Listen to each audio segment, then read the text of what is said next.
Ayah saya ini memperkenalkan seorang gadis. Tapi udah tua, bahasanya kalau ini kan perawan tua. Ibu Siti ini dia sholat. Yang saya tahu juga dari dulu itu madhabnya kalau orang muslim sholat itu ngadepnya ke barat. Bukan, ini malah ke timur. Bapak kami ini sudah meminum air punya. Orang TNI angkatan laut biasanya kan keker badannya, ya gede-gede. Ini tinggal turun. Sedangkan kalau menurut keterangan Mas, sholat menghadap ke timur, setelah itu bulat, itu kepercayaan musyrik. Tapi Gus, di KTP-nya dia kan ininya Islam. Saya bilang gitu. Ya itu hanya Islam KTP. Di sunyi malam tanpa cahaya, seorang wanita melakukan ritual tak biasa. Di ruangan tak terjamah lilin menyala, bisik mantra memanggil arwah dari neraka. Nama-nama ia sebutkan dengan lantang, mengirim doa untuk melenyapkan orang, demi bisa mendapatkan harta warisan. Ritual sesat pun dijalankan oleh ibu tiri Mas Andang.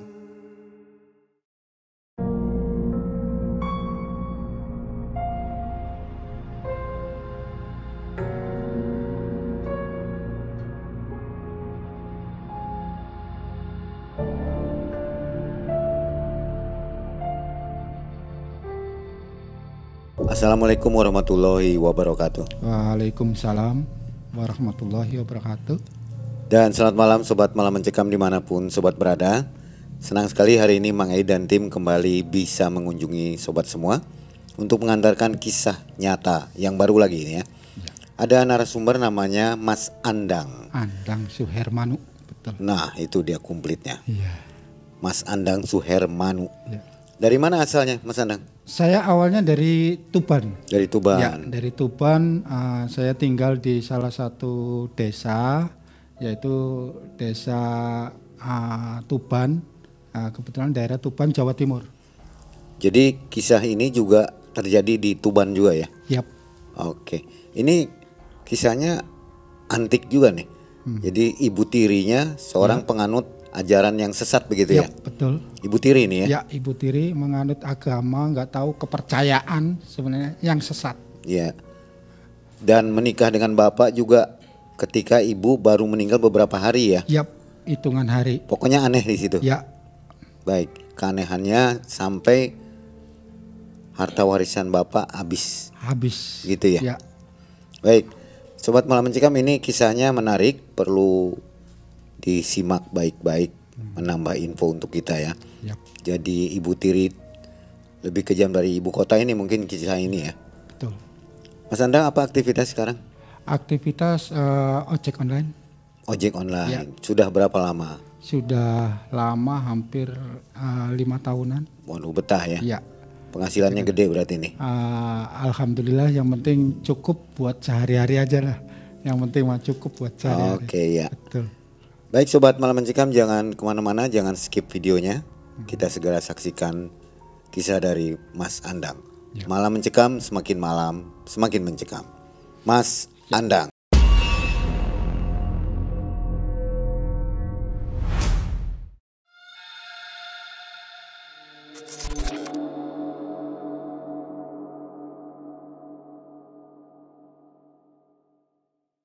Begini Mang ceritanya.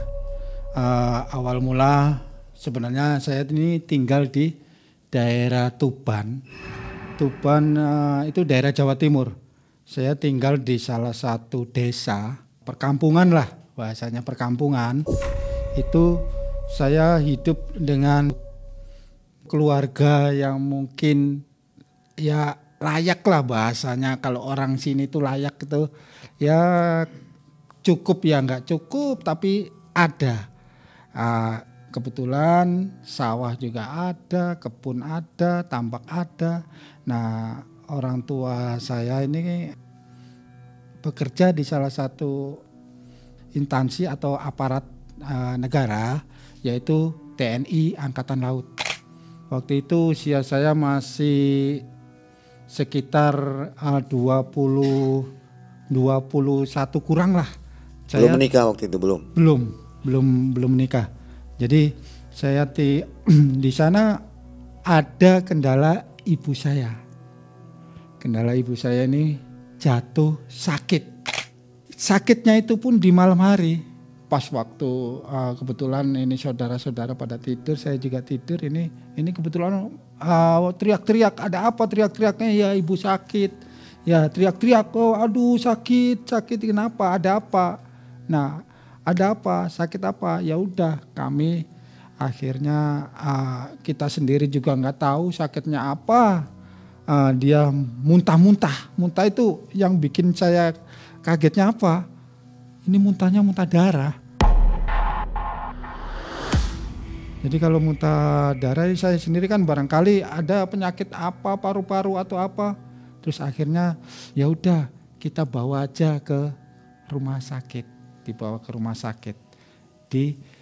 Kebetulan jaraknya ya lumayan ke IGD di pusat kotanya Tuban.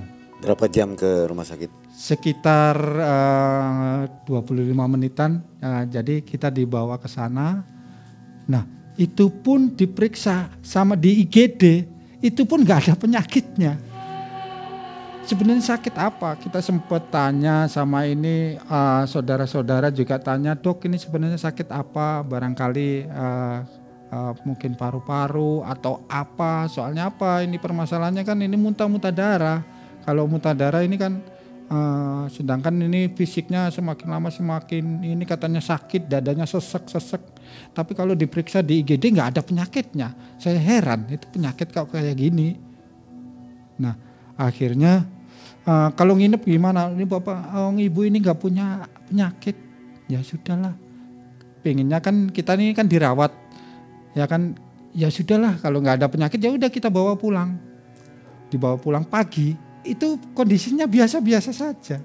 Kayak orang ya namanya juga aktivitas sehari-hari ya ke kebun, ya mungkin ibu saya ke kebun atau apa, aktivitasnya biasa-biasa saja.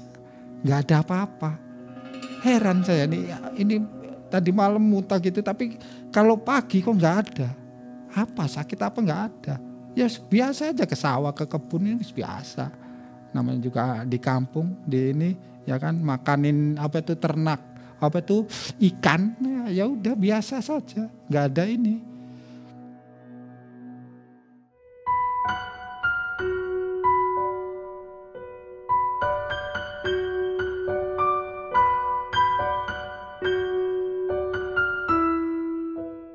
Pada suatu malam, nah itu kambuh lagi.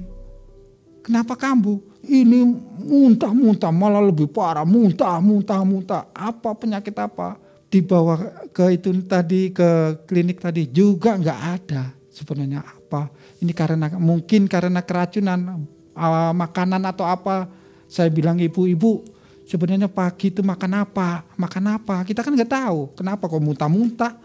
Kita sendiri nggak tahu kan. Sedangkan muntahnya ini muntah darah, nggak tahu makan apa, ya kan? Sedangkan penyakitnya aja nggak ada. Selang berapa hari seperti gitu lagi. Paginya juga seperti itu lagi, nggak ada ininya gejalanya. Santai-santai aja. Ngopi bareng. Kalau di sana kan biasa kan kalau laki-laki juga sama perempuan itu udah biasa ngopi bareng ya. Seperti itu. Nah, di hari keempatnya yaitu yang bikin saya ya mungkin karena saya merasa terenyuh ya di hari keempatnya itu kalau saya ingat itu waktu itu jam 2 malam, jam 2 pagi lah ibu saya meninggal tanpa sebab apapun. Sampai heboh ini orang kampung nih heboh ini kenapa sakit apa sebenarnya orang tua ini kita sendiri juga nggak tahu. Dalam posisi yaitu tadi muntah karena mungkin terlalu banyak keluar cairan yang di mulutnya karena lemasnya yaitu mengembuskan napas. Tapi yang bikin saya terenyuh ya mohon maaf itu tadi perkataan yang terakhir ibu saya berpesan tolong jaga ayah saya, yang bikin saya terenyuh seperti itu. Dengan berat hati ibu saya meninggal dengan ya seolah-olah hidup ini gimana sih tanpa ibu. Yang tadinya itu biasa-biasa, senang-senang kehilangan salah satu keluarga. Serasa hampa ya? Ya, terasa hampa, seolah-olah nggak semangat lagi. Yang dulu biasanya ya makan, kalau makan, halo man, ayo makan. Sekarang sudah nggak ada lagi. Seperti itu. Setelah prosesi pemakaman, seperti biasa dengan adat atau kepercayaan saya, ya kebetulan kan saya non muslim. Nah, kepercayaan saya selama 1 hari, 2 hari, 3 hari, nah timbullah ayah saya ini memperkenalkan seorang gadis. Tapi kalau seorang gadis kan ya kadang ya bingung ya. Namanya juga gadis kan biasanya kan usianya kan masih muda, tapi ini sudah gadis tapi udah tua. Bahasanya kalau ini kan perawan tua. Ya kan, perawan tua. Bukan janda ya? Bukan. Ya perawan tua. Nah, bilang sama ini, bapak saya bilang sama keluarga, sama kakak-kakak ini perkenalkan. Yaitu tadi, ini loh calon ibu kamu. Saya mau menikah.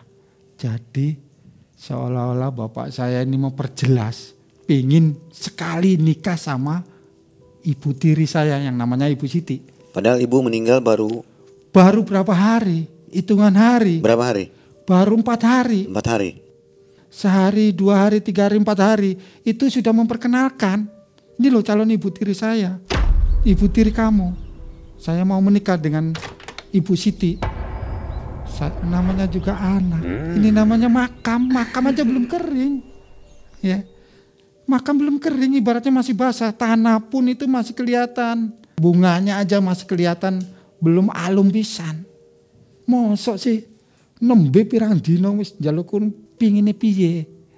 Akhirnya kakak-kakak ini bahasanya ngucu-ngucu ini supaya saya ini diperbolehkan sama saya. Ya wis sing ikhlas bae. Enggak apa-apa, sing penting wong tua bisa seneng. Sekarang kan kelihatan sudah bisa tertawa, bisa tersenyum. Yang sebelumnya kelihatan murung, sekarang kan sudah kelihatan tersenyum. Ya sudah ikhlasin, nggak apa-apa lah, wes suruh nikah aja nggak apa-apa. Akhirnya nikah. Karena apa? Kalau di desa ini kan rawan dalam arti apa? Kalau ada yang gadis atau perempuan nginep kan otomatis kan jadi omongan. Jadi omongan ya itu tadi, daripada jadi omongan ke tetangganya itu tadi. Penampilannya cewek ini menarik nggak? Ya kalau bahasa menariknya itu biasa-biasa aja. Cuma nggak ada yang istimewa lah. Ya gitu. nggak ada yang istimewa. Cuma ada daya tariknya, nggak tahu daya tarik apa. Jadi seolah-olah yang tadinya tidak mengizinkan jadi mengizinkan. Nah setelah itu prosesi pernikahan. Nah prosesi pernikahan seperti biasa, adat nggak tahu apa tuh namanya juga nikah siri ya.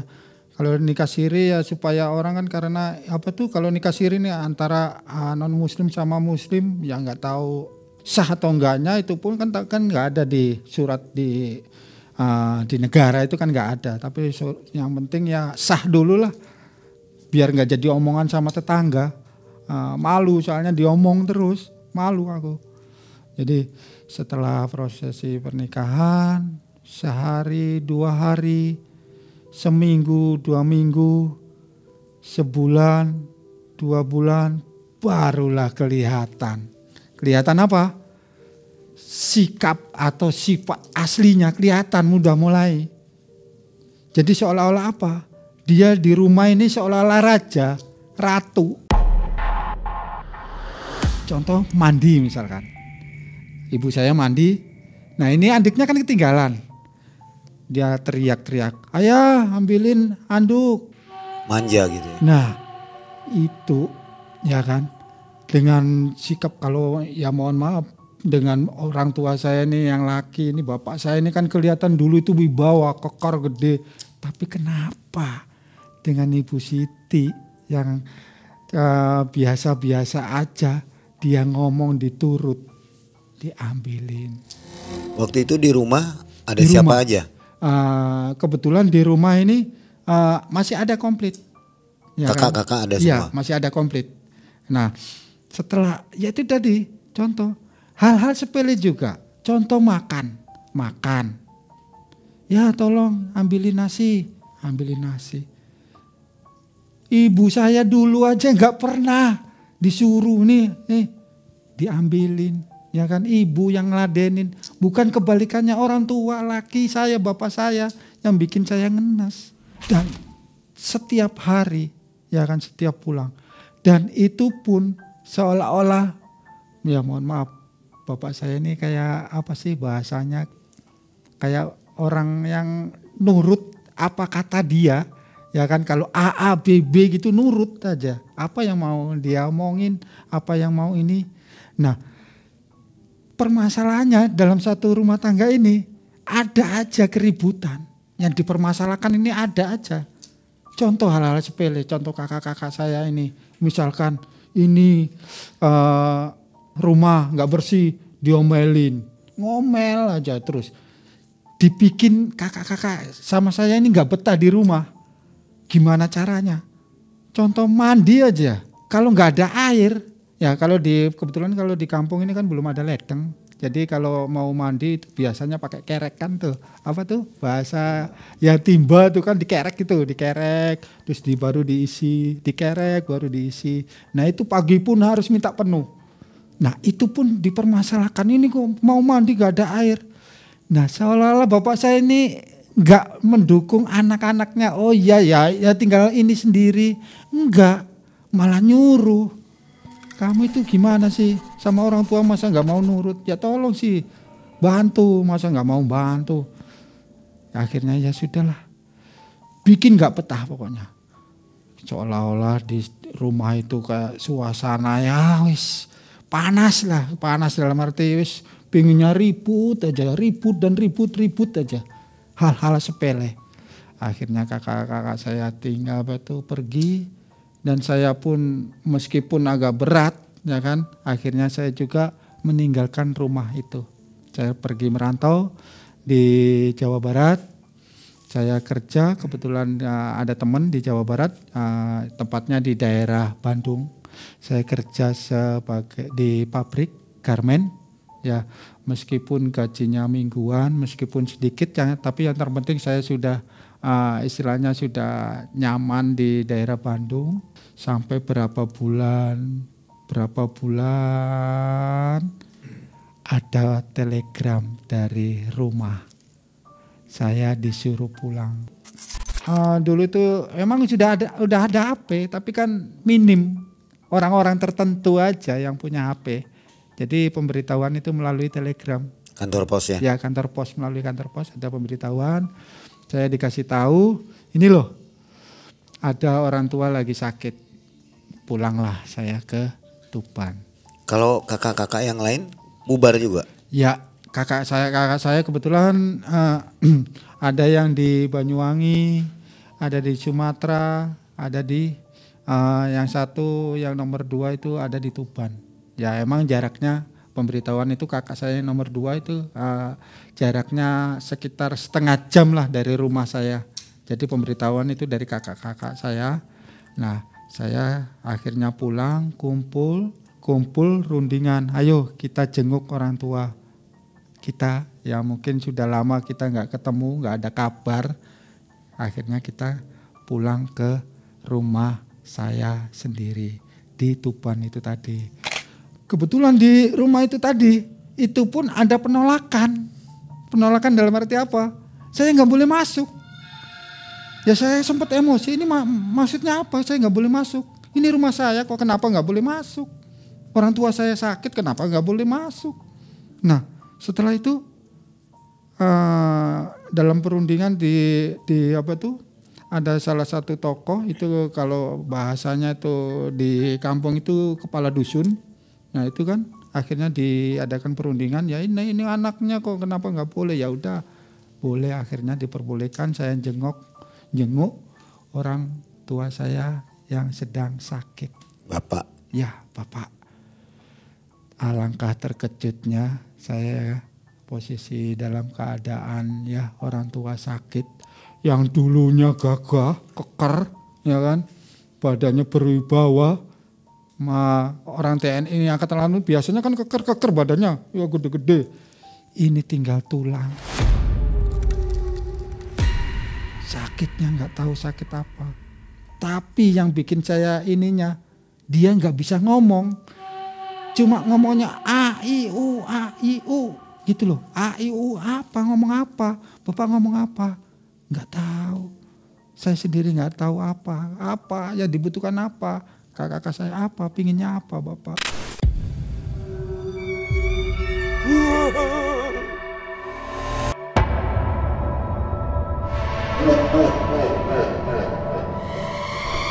Berapa lama menikah itu?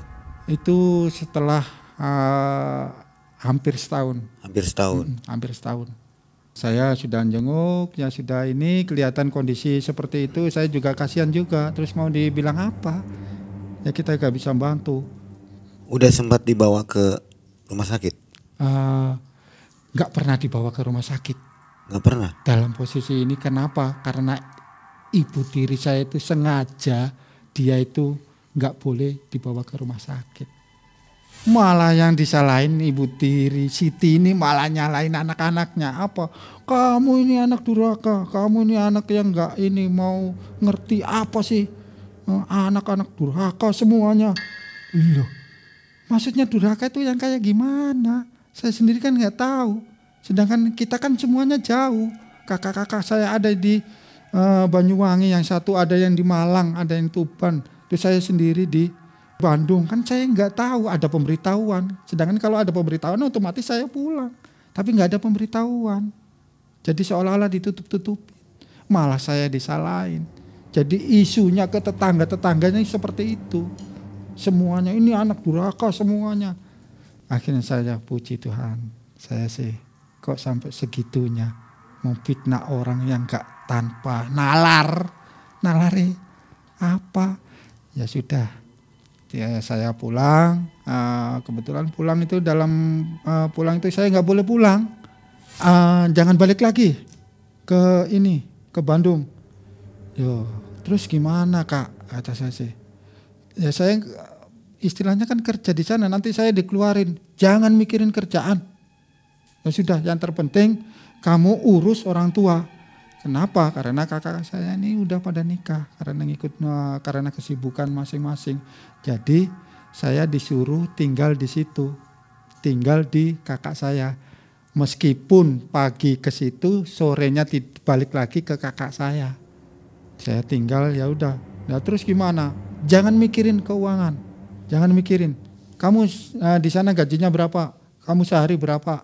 Per minggu berapa? Udah tinggal ngomong aja kamu. Tak kasih. Ya sudah, akhirnya karena kretek bahasanya ini, karena bahasa nurani ini namanya juga orang tua.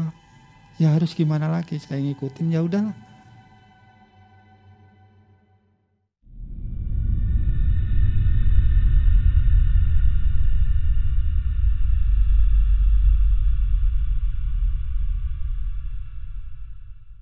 Nah, kebetulan saya pas waktu jenguk bapak saya, ini saya kemalaman, ya maklum habis main sama teman-teman itu waktu itu pukul 7. Pukul 7 itu kan saya kemalaman, saya nggak bisa pulang. Kenapa? Karena kendaraan motor ini lampunya mati. Nah kebetulan kalau di perkampungan itu kan lewat hutan jati, sawah itu kan gelap, itu kan belum ada ya penerangan yang nggak memadai lah bahasanya, itunya nggak memadai. Saya nginep situ dan itu pun ada syarat saya boleh nginep, tapi ya itu tadi, kamu boleh nginep asalkan jangan sekali-kali menyentuh atau jangan sekali-kali kamu masuk kamar itu. Itu kan kamar kakak saya, kadang lucu. Itu kamar rumah saya sendiri, tapi saya nggak boleh masuk. Ya sudahlah, gitu aja kok dipermasalahkan. Ya sudah, ada salah satu kamar yang saya sendiri atau mungkin saudara saya juga nggak boleh masuk, orang lain pun nggak boleh masuk salah satu kamar. Nah karena itu posisi masih sore, saya main ke teman-teman, ya biasa ngopi-ngopi bareng, ketemu sama teman-teman. Oh iya, gimana kabarnya kamu ya? Ya sehat-sehat, gimana, ngopi sambil bareng-bareng. Nah ngobrol-ngobrol. Nah setelah malam saya pulang. Posisinya waktu itu malam Jumat Legi. Nah malam jam 12 kurang itu saya pulang. Nah kebetulan saya yang bikin ini kan, kebetulan kan jarak antara istilahnya tuh kamar mandi sama ruang tamu sama kamar saya ini agak ke belakang. Ruang untuk kamar mandinya di ke belakang. Jadi ngelewati kamar, ini kamar ya ini kamar saya sebelah, jadi ngelewatin kamar yang kita sendiri, saya nggak boleh masuk. Nah yang bikin saya penasaran. Saya penasaran. Soalnya kenapa kok nggak boleh masuk? Penasaran. Karena posisi pintu ini terbuka sedikit. Ya, terbuka sedikit. Saya lihat, penasaran. Ibu Siti ini, ya kan? Dia sholat. Emang saya tahu sholat. Dalam di KTP-nya dia itu dia juga sholat. KTP-nya ya mohon maaf Muslim, ya Islam, ya kan. Dia sujud. Nah saya anehnya lagi, sujud itu kalau orang Muslim itu biasanya ngadepnya kan ke barat. Yang saya tahu juga dari dulu itu ngadepnya, kalau orang Muslim sholat itu ngadepnya ke barat. Bukan, ini malah ke timur. Kok aneh? Saya liatin dia atau Ibu Tiri ini menghadap ke timur, dan itu pun kalau misalkan ngadap ke timur ini kan menjauh dari ke belakang. Kalau ke baratan kebetulan kalau ke barat ini pintu, jadi mungkin karena dia nggak tahu, ya kan? Dia nggak tahu, ini lihat. Ini ada semacam ya sesaji ya mungkin bunga nggak tahu, bunga kalau bahasa ininya mungkin kembang 7 rupa atau kendi, itu ada kemenyan, kemebul, itu apa yang saya sendiri nggak tahu apa itu bunga. Itu sholatnya pakai mukena? Ya pakai mukena, jadi pakai putih-putih, ya pakai putih-putih. Dan itu pun dia menghadap ke ya itu tadi sesaji-saji. Dan bikin kagetnya lagi, ya kan? Dia baca mantra-mantra dengan apa? Ini bajunya ditanggalkan. Dia kan pakai mukena, ini dilepas. Bulat yang bikin saya kaget. Kalau bahasanya mungkin puji Tuhan. Bulat kok gitu? Masa orang sholat bulat? Wah ini kepercayaan mungkin, tapi saya sendiri nggak tahu. Ya sudahlah, saya ambil positifnya aja, nggak mau tahu.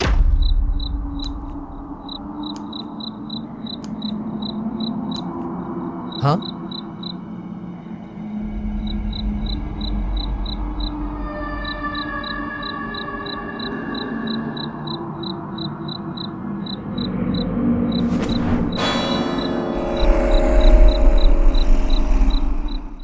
Saya ya sudahlah, saya kebalik lagi ke kamar.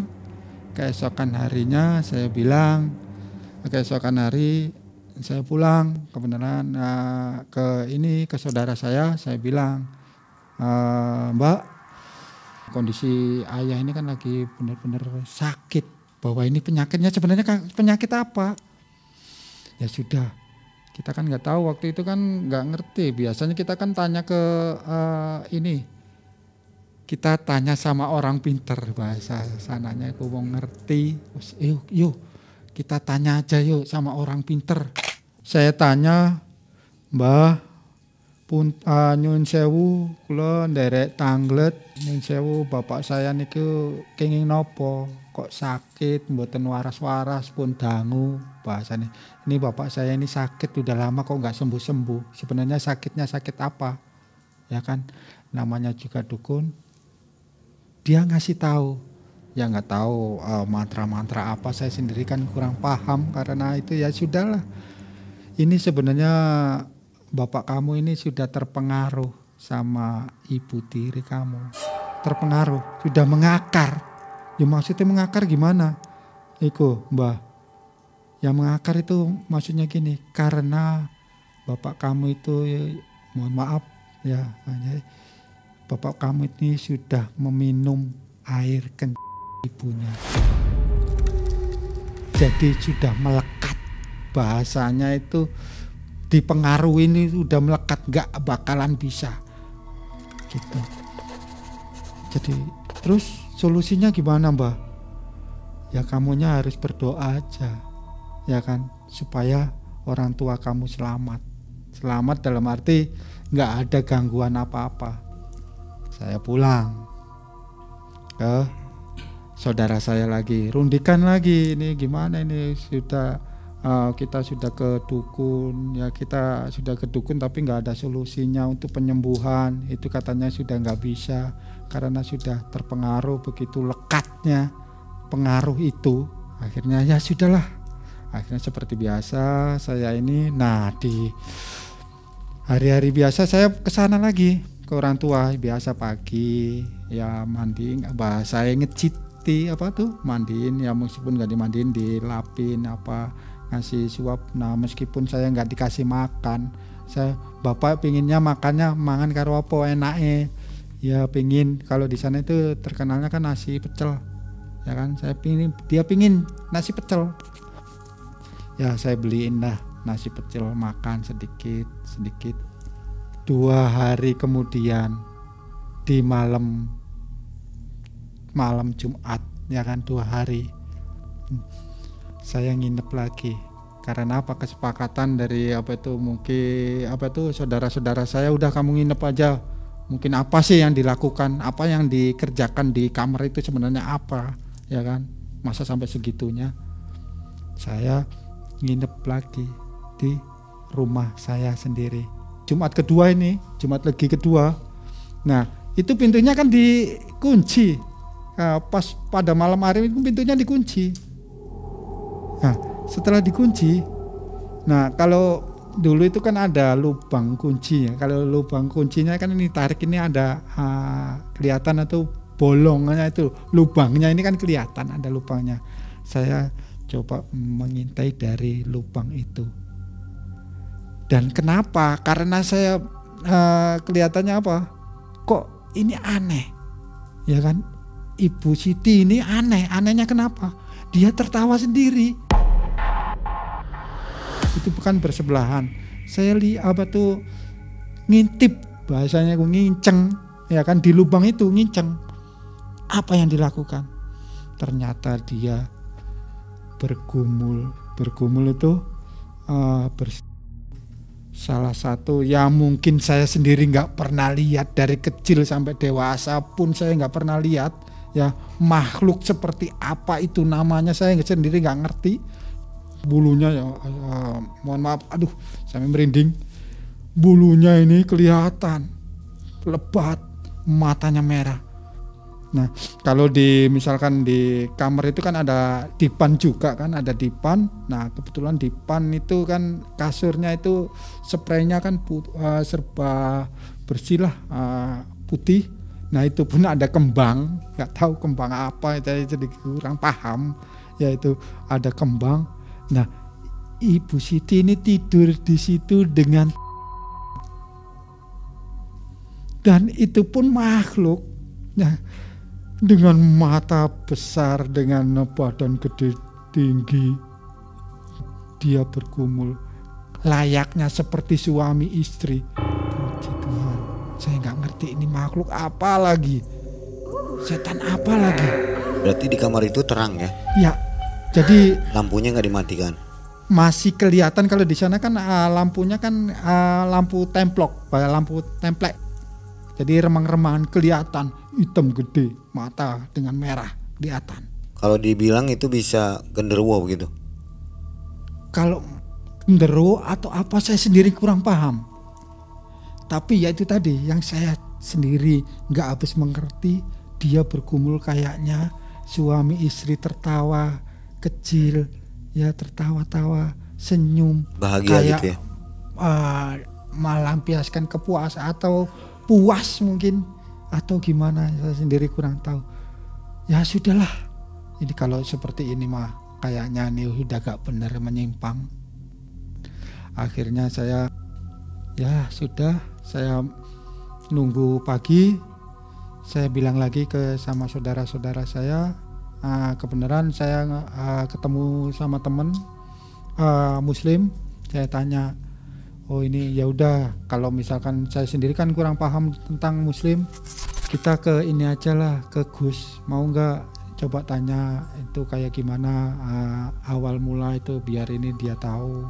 Ya udah, ayo, saya pingin saya ke Jombang. Nah itu kan jarak antara Tuban sama Jombang ini kan agak jauh, ya sekitar 2 jaman. Saya diajak ke salah satu pondok pesantren di Jombang.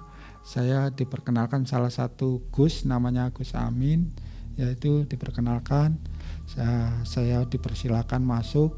Nah, terus saya cerita dengan apa yang sesuai saya lihat tentang keislaman, yaitu tadi Gus yang saya sendiri yang nggak habis mengerti, dia itu sholatnya seperti biasa, pakai baju Muslim, pakai mukena, tapi kenapa dia setelah itu kok nggak pakai baju?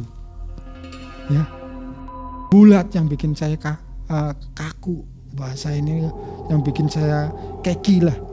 Dan itu pun kalau menurut saya kalau sholat itu biasanya kan ngadep ke kiblat, bahasa ininya Islamnya, atau menghadap ke barat, tapi ini menghadap sujudnya ke timur.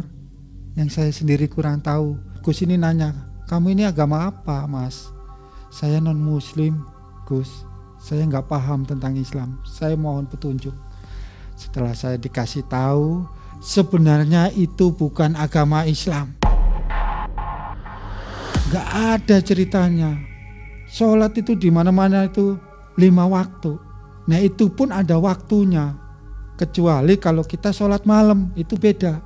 Ada emang, di Islam itu ada, Gus bilang.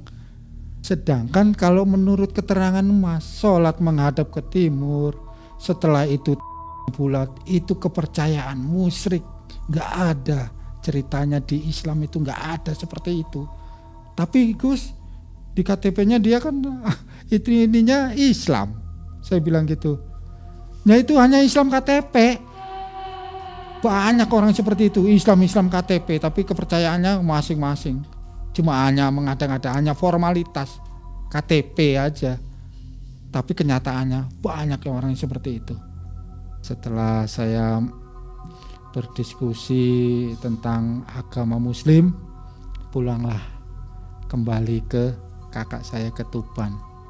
Dengan cara seperti itu saya menceritakan kejadian yang Gus ini sama saudara saya. Nah berarti itu agama apa? Kepercayaan. Ya kan, kepercayaan, nggak tahu kepercayaan apa itu nggak benar. Ya kita nggak bisa berbuat banyak. Kenapa? Karena saya sendiri juga tinggal situ aja, nggak, kadang seolah-olah dipersempit ruang ininya, ruang gerak-gerik saya di rumah itu. Mau kemana pun diawasin, mau ada apapun diawasin. Ya sudah.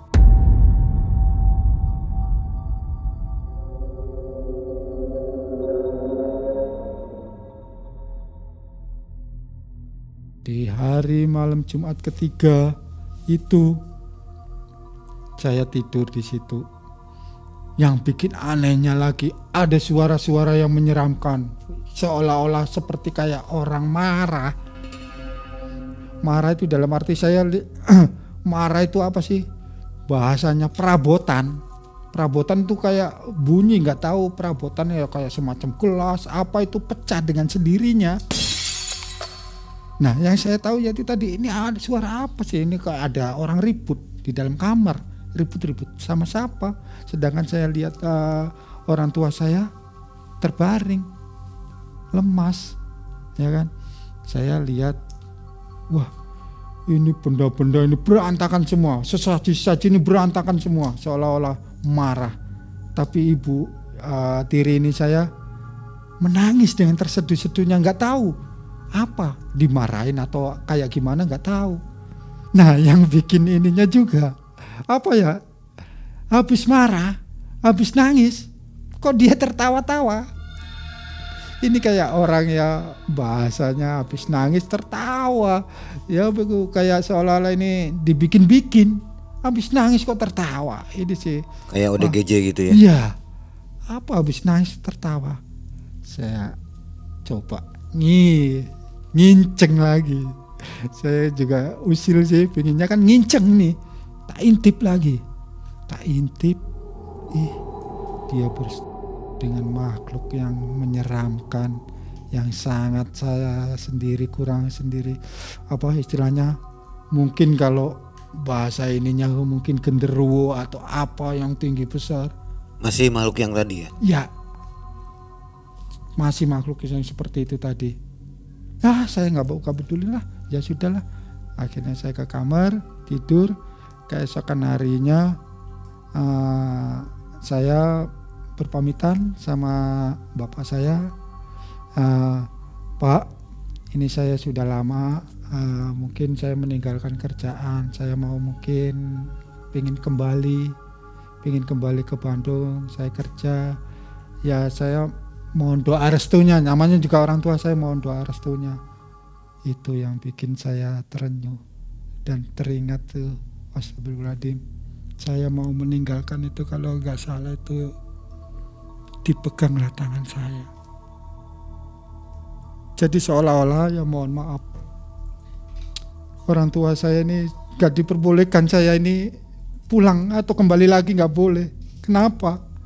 Karena sedang kondisi bapak saya seperti itu, sakit parah, yang mungkin ngomong aja sudah gak bisa. Apa sih yang dilakukan ibu saya sebenarnya, apa tujuannya? Dia hanya cuma bicara dan nggak tahu a i u yang saya sendiri nggak ngerti. Tapi dengan kesadaran, akhirnya dengan berat hati saya meninggalkan orang tua dengan posisi yang mungkin saya merasa seolah-olah merasa kehilangan atau enggak atau gimana. Itulah saya meninggalkan, bilang sama ini. Dan pada waktu saya pulang ke saudara, ada berita yang tidak mengenakan. Bapak saya meninggal dunia. Nah, akhirnya kami keluarga komunikasi yang dari Sumatera, dari Jawa Banyuwangi, semuanya datang, merasa gimana sih, namanya juga ini kehilangan orang tua.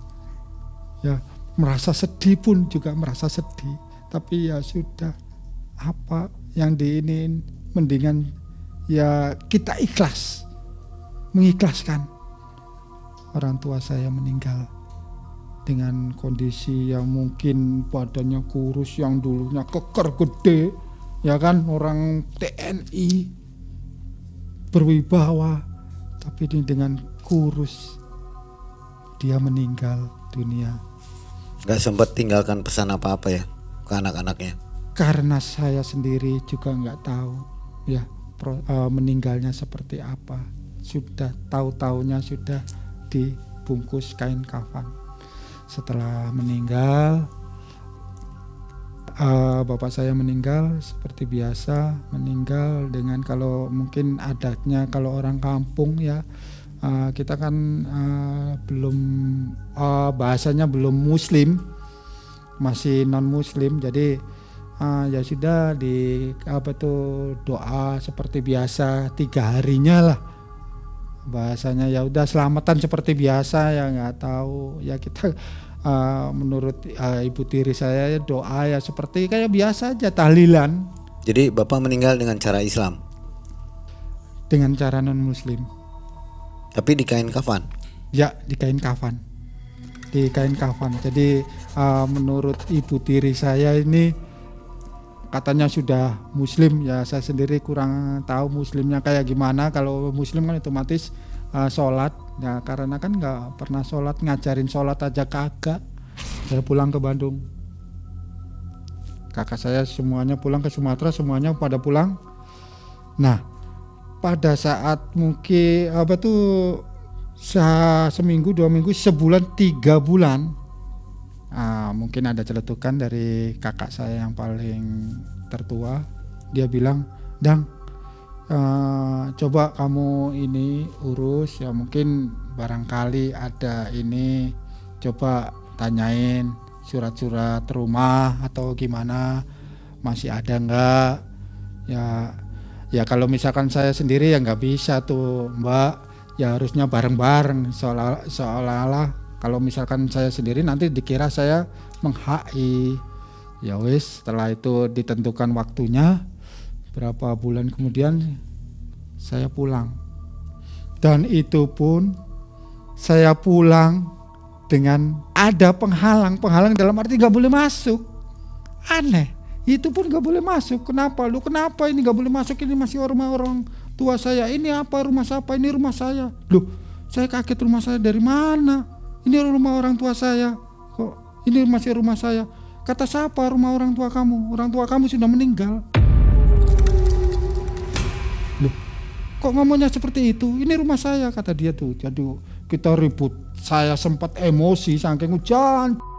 Ngelawan iki, tak antem kabeh, tak aikui kabeh. Ayo aku jukut waktu, tak pecahin semuanya kaca-kaca rumah itu, saya pecahin semua. Saking emosi saya, kenapa saya nggak boleh masuk, nggak boleh tinggal, sedangkan itu rumah-rumah saya, rumah-rumah orang tua saya, kenapa nggak boleh? Akhirnya kita dileraikan, ya.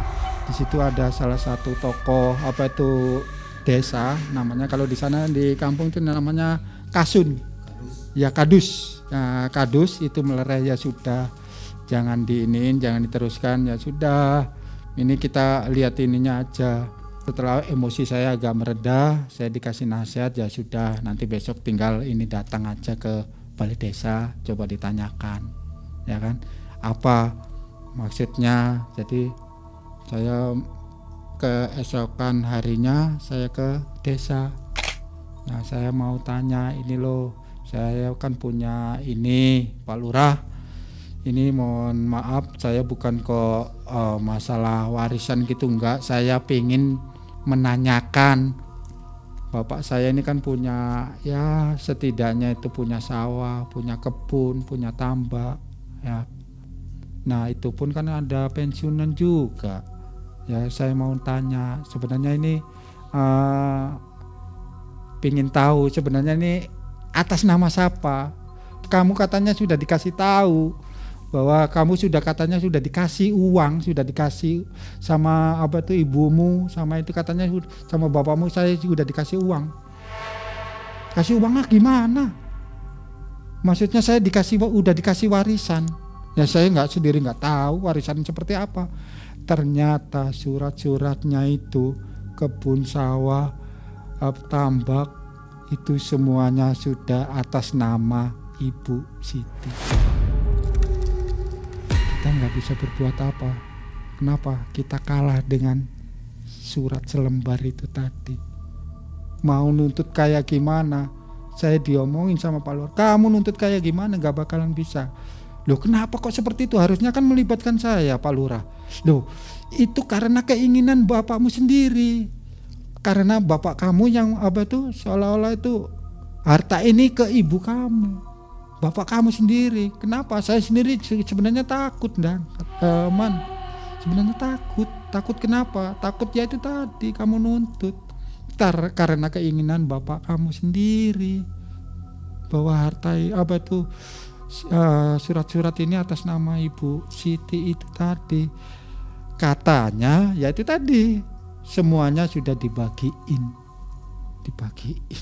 Lucu, dibagiin apa, buru-buru bagiin. Ya akhirnya dengan keikhlasan Ya kakak saya melerai, ya sudah, tapi saya sempat emosi saking ininya, saya nggak terima, saya sampai pingin ke sana lagi, pingin ngelabrak, pingin bahasannya ngelabrak lah, pinginnya gimana, dilerai sama, ya sudah, sama Pak Lurah itu tadi, dihalang-halangin. Jadi dilerai, dinasihatin, ya sudah, jangan berpikir yang enggak ini kenapa, karena ini sudah atas nama Ibu Siti kamu nggak bisa, ini sudah nggak berhak lagi, ya sudah. Akhirnya saya dengan keikhlasan saya pulang dengan istilahnya gini, pulang, saya sempat pulang ke Bandung. Nah kebetulan saya kenal sama istri ini. Nah istri saya ini kebetulan Muslim. Saya mau nikah dengan Mas Andan tapi dengan catatan Muslim. Kenapa kok Muslim? Ya saya sendiri, tapi istri saya ya mohon maaf, tapi nggak boleh. Yang terpenting yang ini, kemauan itu bukan di tangan saya Mas, kata istri saya. Kemauannya sebenarnya ada di Mas Anda.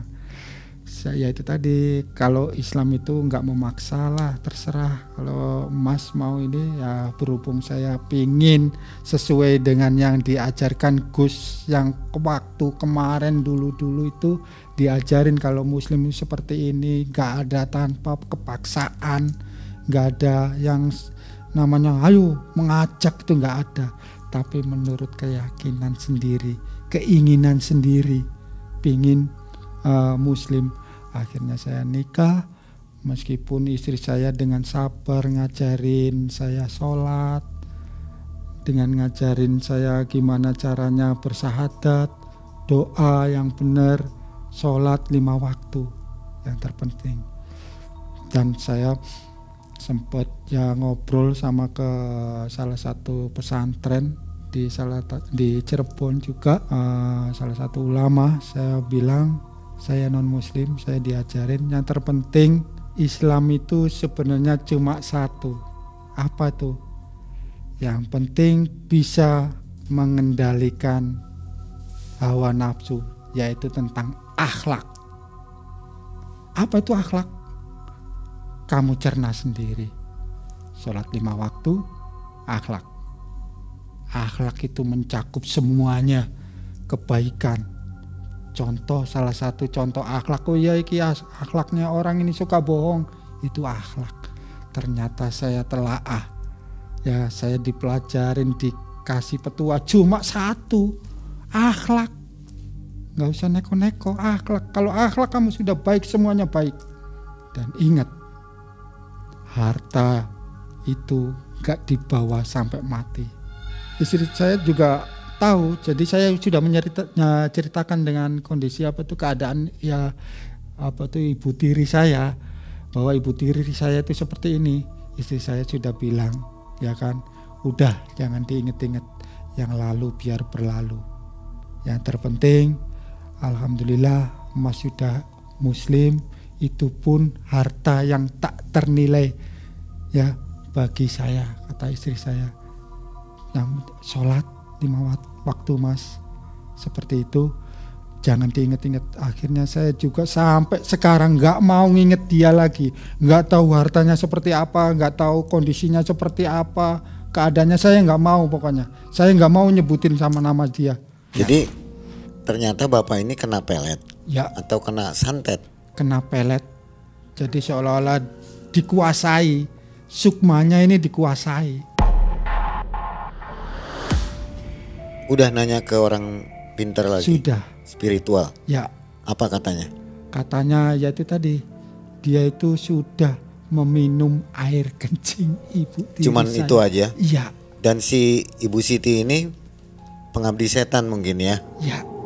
Karena apa? Karena ya itu tadi, sholatnya aja gak bener, ya. Ngadepnya ke timur.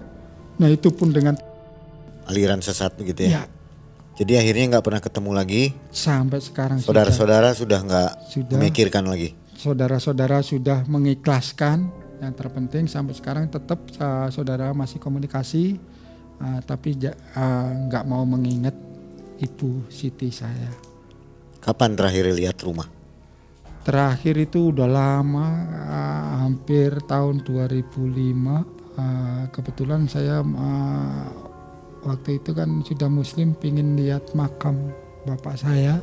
Pingin lihat makam bapak saya, ya mungkin makam ya istilahnya ngembang lah, berdoa di makam, pingin berdoa di makam itu tadi. Kondisi rumah masih seperti itu? Nah, kondisinya sudah berubah. Sudah bagus? Ya, yang dulunya semi permanen jadi permanen sekarang, ya jadi bagusnya. Udah kawin lagi mungkin Bu Siti? Nah, saya nggak mau tahu itu, sudah. Dia mau kawin mau apa, saya udah nggak mau tahu. Jadi nggak pernah mau pulang kampung ke sana lagi? Nggak pernah, sudah nggak mau berhubungan lagi atau nggak mau tinggal ke sana lagi, nggak mau dengar ceritanya lagi. Oke, nah akhirnya semua sudah diikhlaskan dan keluarga bubar semua ya, anak-anak bubar semua ya, dengan kesibukan masing-masingnya. Kesibukan masing-masing, alhamdulillah. Ya. Dan Mas Andang mualaf menjadi Islam sekarang ya. Sekarang alhamdulillah Bang Ei, saya jadi mualaf ya, meskipun kita saya sendiri ya cuma hanya menjalankan sholat 5 waktu, tapi ya tadi salah satu ustadz tadi cuma diajarin yang terpenting adalah akhlak itu tadi. Yang penting istiqomah dulu ya. Istiqomah ya, betul. Baik, terima kasih Mas Andang atas kisahnya, mudah-mudahan tidak terjadi pada kita semua ya. Mendapatkan ibu tiri yang kejam dan menggunakan ilmu hitam pula ya, untuk menghancurkan keluarga. Terima kasih Mas Andang dan Sobat Malam Mencekam, mudah-mudahan selalu sehat. Kita akan bertemu di video selanjutnya. Assalamualaikum warahmatullahi wabarakatuh. Waalaikumsalam warahmatullahi wabarakatuh.